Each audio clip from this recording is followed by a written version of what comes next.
पिंजर भाग 3। उस दिन पूरो के मन में कुछ उधेड़ बुन लगी रही। उसे डर था कहीं उसका साहस उसे जवाब न दे जाए, इसलिए पूरो ने चावल के 2-4 कौर अपने मुंह में डाल लिए। पानी भी घूंट घूंट करके एक कटोरा पी लिया। उस रात पूरो ने सारा साहस इकट्ठा करके अपने मन को पक्का किया। रशीद के सिरहाने दरवाजे की चाबी रखी हुई थी। पूरो ने चुपके से उसे उठा लिया, दरवाज़ा खोला।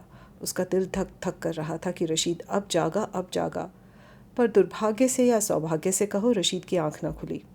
बाहर रात के सन्नाटे को देखकर पूरो कांप उठी।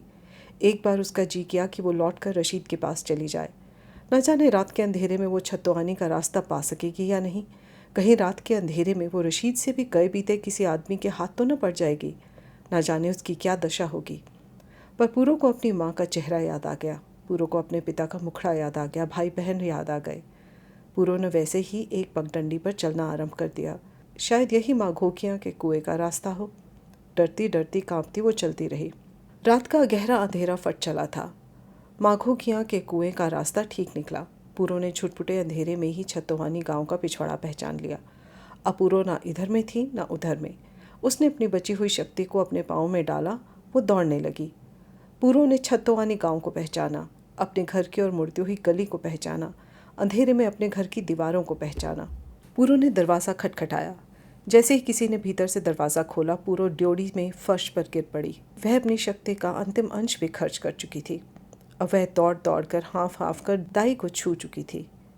अब मानो पूरो की संपूर्ण शक्ति निश्शेष हो चुकी थी। पूरो की आंखों में अंधेरा छा रहा था। उसने देखा उसकी माँ, उसका पिता हाथ में दिया लेकर उसके पास खड़े हुए हैं। वह एक घायल पक्षी की भांति ड्योढ़ी के कच्चे फर्श पर सिसकने लगी। उसने देखा माँ की आंखों से पानी की धाराएं बह रही हैं। माँ ने पूरो को उठकर अपनी बाहों में ले लिया। पूरो ने माँ की छाती से अपने सिर को ऐसे लगा लिया मानो उनके टूटे हुए संबंध फिर से जुड़ जाएंगे। पूरो की माँ की चीखें निकल गई। लोग इकट्ठे हो जाएंगे, पूरो के पिता ने अपनी स्त्री का कंधा हिलाकर कहा। पूरो की माँ ने पल्ले के कोने को इकट्ठा करके अपने मुंह में ठूस लिया। बेटी, तेरी किस्मत, अब हमारे बस का कुछ नहीं। पूरो को अपने पिता का स्वर सुनाई दिया। वह अपनी माँ से चिपटी रही। अभी शेखों के यहाँ से लोग आ जाएंगे और हमारे बच्चे बच्चे को पैर डालेंगे। मुझे लेकर सियाम चले चलो। पूरो ने माँ की छाती से मुँह जरा हटाकर बड़े आग्रह के साथ कहा। हम तुम्हें कहाँ रखेंगे? तुझे कौन ब्याह कर ले जाएगा? तेरा धर्म गया, तेरा जन्म गया। हम जो इस समय कुछ भी बोले तो यहाँ हमारे लहू की एक बूंद भी नहीं बचेगी। हाय, मुझे अपने हाथ से ही मार डालो, पूरो ने तड़प कर कहा। बेटा, जन्मते ही मर गई होती। अब यहाँ से चली जा, शेख आते ही होंगे। तेरे पिता, तेरे भाई का कहीं भी पता ना मिलेगा। वो सबको मार डालेंगे। माँ ने न जाने कैसे अपने दिल पर पत्थर रख कर ये बात कही। पूरो को ध्यान आया, रशीद ने कहा था, ओ नेक वक्त, अब उस घर में तेरे लिए कोई जगह नहीं। क्या रशीद ने सच ही कहा था? पूरो को एक बार मंगेतर रामचंद का ध्यान आया। क्या सगाई और क्या ब्याह! क्या पूरो इसकी कुछ ना लगती थी? उसने पूरो की बात भी ना पूछी। फिर पूरो का जीने का मन ना किया। उसने सोचा और सब रास्ते तो बंद हैं, शायद मौत का रास्ता खुला हो। वो उठकर बाहर की ओर चल दी। न माँ ने रोका न पिता ने। पूरो चलती गई। आते समय पूरो जीवन से भेंट करने आ रही थी। उसके हृदय में लालसा थी, जीने की, माता पिता से मिलने की। बहुत डरती कांपती आई थी। लौटते समय वह मृत्यु से भेंट करने चली थी। अब उसके मन में कोई डर नहीं था, कोई भय नहीं था। मृत्यु से बढ़कर कोई उसका क्या कर सकता था? पूरो निशंक माँ घोकियाँ के कुएं की ओर जा रही थी। प्रभात का नव प्रकाश सब पगडंडियों पर बिखरा हुआ था। सामने से रशीद डग भरता चला आ रहा था। पूरो के पांव वहीं जम गए।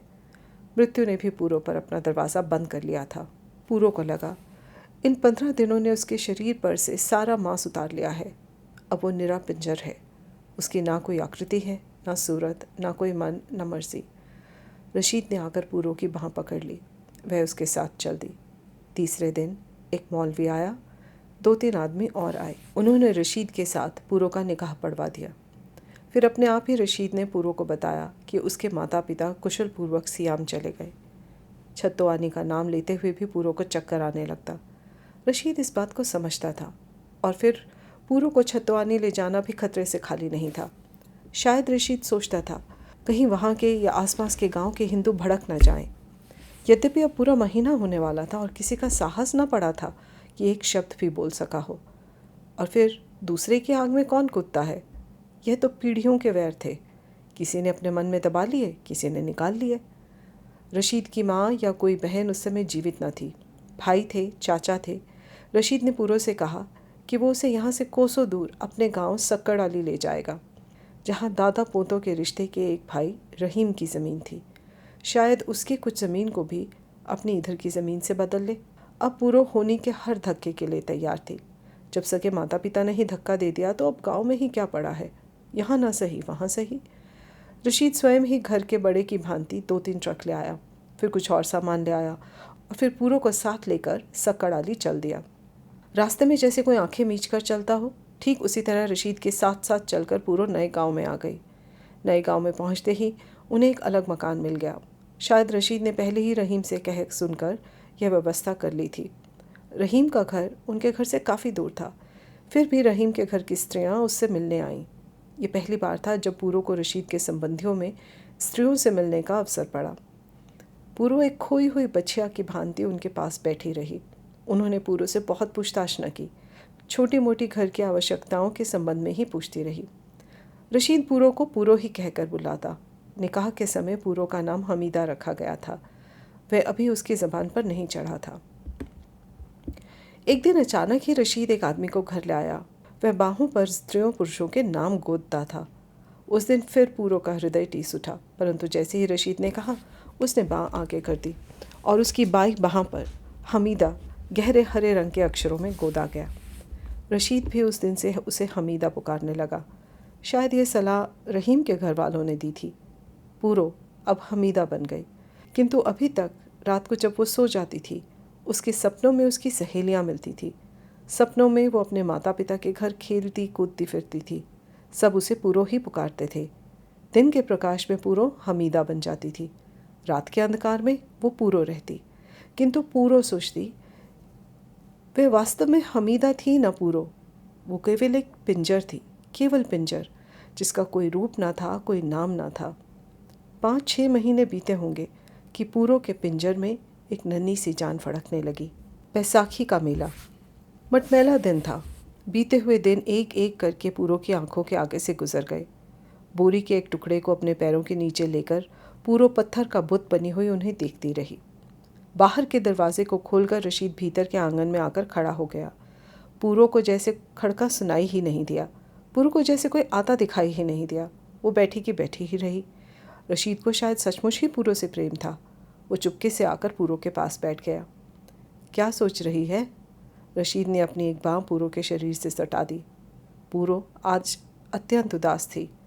वो न हिल सकी न बोल सकी। रशीद उसे दुलार करता रहा। फिर बहुत देर बाद पूरो ने कहा, आज मुझे ऐसे लगता है जैसे कोई मेरे भीतर मेरी अंतड़ियाँ नोच रहा हो। रशीद हंसता रहा और पूरो के मन को ढाढ़स बंधाता रहा। फिर रशीद ने चूल्हे में बुझी हुई आग को सुलगाया और पूरो को पास बिठाकर वो खुद एक पतीले में बटेर भूनने लगा। ना तो कहीं आती जाती है, ना किसी से मिलती जुलती है। ऐसे तो अच्छे भले आदमी का जी घबरा उठता है। रशीद ने थोड़ी देर ठहर कर कहा, कहाँ जाऊँ? मेरे लिए और जगह ही कौन सी है? पूरो ने बुझे हुए मन से कहा, अब तो घर की मालकिन है और 4 दिन में तेरे आंगन में एक जीव खेलने लगेगा। मेरे लिए ना सही, उसके लिए ही सही। तुझे अपने मन को छोटा नहीं करना चाहिए। उस बेचारे ने तेरा क्या बिगाड़ा है? रशीद को अपने होने वाले बच्चे का ध्यान आ गया। उसने उसी की दुहाई देकर पूरो से यह आग्रह किया। पूरो को फिर मटर की फली में से निकले कीड़े का ध्यान आ गया, जिसे देखकर जी मिचला उठे, जिसके पास वाले मटर के दानों को फेंक दिया जाए। ला, बटेरों के मसाले में थोड़े से मटर डालने हैं। रशीद ने पूरो के आगे बिखरे हुए मटर के दानों को देखकर कहा। मटर तो सब पकी हुई है, अब मटरों की कौन सी बहार है, अब तो बैसाख चढ़ने वाला है। पूरो जानती थी आज वह मटर नहीं खा सकेगी। हाँ सच, कल तो बैसाखी का बड़ा भारी मेला लगेगा, रशीद ने सहज भाव से कहा। बैसाखी, बैसाखी, पूरो के कानों में गूंजने लगा। वह परात में 2-3 मुट्ठी आटा डालकर गूंदने लगी कि जिससे उसका मन बढ़ जाए। आज तो मेरा जी कर रहा है कि गुड़ डालकर सेवैयाँ बनाई जाए, रशीद ने कहा। पूरो चुपके से भीतर से सेवैयाँ और गुड़ ले आई। उसी समय पूरो को एक बहुत पुरानी बात याद आ गई। एक दिन पूरो की माँ बैठकर सूजी की सेवैयाँ तोड़ रही थी। पूरो ने कहा, माँ, री माँ, मेरा तो मशीन की तोड़ी हुई सेवैयाँ खाने को जी करता है। इस पर माँ ने तुरंत से कहा, हट, वो तो मुसलमान खाते हैं। ये बात याद आते ही पहले तो पूरो की आंखों में आंसू भर आए, फिर वो हंस पड़ी। रशीद ने उसकी हंसी का कारण पूछा। पूरो ने वो बात सुना दी। सुनाते सुनाते वो फिर रो पड़ी। रशीद लज्जित सा बैठा हंसता रहा। दूसरे दिन सवेरे जब पूरो सोकर उठी, गांव में बैसाखी के ढोल बज रहे थे। पहले तो पूरो घर के कामकाज में लगी रही, फिर वो छत पर चढ़कर दूर गांव में लगा हुआ बैसाखी का मेला देखने लगी। दूर खड़ी पूरो को लोगों का एक विशाल समूह दिख पड़ रहा था। लंबे तगड़े जाट, कमर में कोरे तहमद बांधे हुए, हाथों में तेल से चमकाई हुई लाठियां लिए और हृदय में उत्साह और उल्लास भरे इधर से उधर आ जा रहे थे। बहुत से घोड़ियों पर चढ़े हुए थे, पीछे अपनी स्त्रियों को बिठाए आगे एक दो बाल बच्चों को भी लिए घूम रहे थे। कई बलिष्ठ नवयुवक अपने यौवन और बल के मद में चूर सीना ताने चल रहे थे। कुछ गाते बजाते जाते थे, कुछ बातें करते जाते थे। दूर परे मैदान में कुश्तियाँ हो रही होंगी, जलेबियों के थाल लगे हुए होंगे, गर्म पकौड़ियों की महर दूर तक हवा में फैली हुई होगी। गुड़ के शक्करपारे, मैदे की मठरियाँ और मिठाइयों के ढेर लोहे के चौड़े थालों में सजे हुए होंगे। पूरो के मस्तिष्क में एक विचार उत्पन्न हुआ, मानो किसी ने उसके सिर में हथौड़ा दे मारा। उसकी माँ ने 3 लड़कियों के बाद इस बार पुत्र को जन्म दिया, और वो ये उसकी पहली बैसाखी थी। पूरो खड़ी थी, छत पर बैठ गई।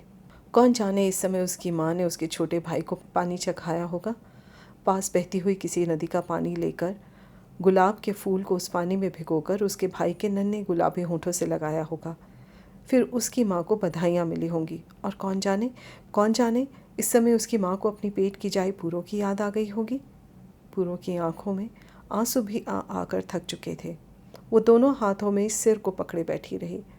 युवा जाट लड़कों की एक टोली कानों में फूल अड़ाए हंसती गाती परे से गुजर रही थी। उनमें से कोई बोली गा रहा था, खूह ते बैठी दातन करदी, चिटिया दंदा दी मारी, नी आपे तैनू ले जाणगे जिन्हां नू तू लगी प्यारी, नी आपे तैनू ले जाणगे। काश कोई प्यारे लगने वालियों के हाल तो देखे। पूरो के मुंह से धीरे से निकल गया। फिर पूरो के मन में एक विचार आया, वो रशीद को ही प्यारी लगी। रशीद उसे ले आया। वो अपने मंगेतर रामचंद को क्यों प्यारी ना लगी? उसने तो उसकी बात भी ना पूछी। वो तो रामचंद को प्यारी लगना चाहती थी ना। रशीद को ना तो उसने स्वयं ढूंढा था, ना ही उसके माता पिता ने उसे चुना था। जाट हंसते जा रहे थे, कूदते जा रहे थे, भंगड़ा नाच रहे थे, बोलियां गाते जा रहे थे। पूरो सोचती रही, ये सब गीत सुंदर लड़कियों के ही गुण गाते हैं, सारे भजन सच्चे प्रेम का ही वर्णन करते हैं। क्या कभी ऐसे गीत भी बनेंगे जिनमें मुझ जैसी लड़कियों के रुदन की कथा लिखी जाएगी? क्या कभी ऐसे भजन भी होंगे जिनका कोई भगवान ही ना होगा? चढ़ती जवानी वाली कुछ नवयुवतियाँ अपने यौवन की उच्छृंखलता में अपनी एक अलग टोली बनाकर मेले में चली जा रही थी। कुछ दूर पर जा रहे जाट लड़के अपनी टोलियों में से मुड़ मुड़ कर उनकी ओर ताक झांक कर रहे थे और हंस रहे थे। शायद उनसे हंसी मजाक कर रहे होंगे। पूरो सोचने लगी, यदि सब जवान लड़कियों को ये लड़के अपनी अपनी घोड़ियों पर उठाकर भाग जाएं, फिर क्या हो? यदि इन लड़कियों को उठाकर ले जाएं।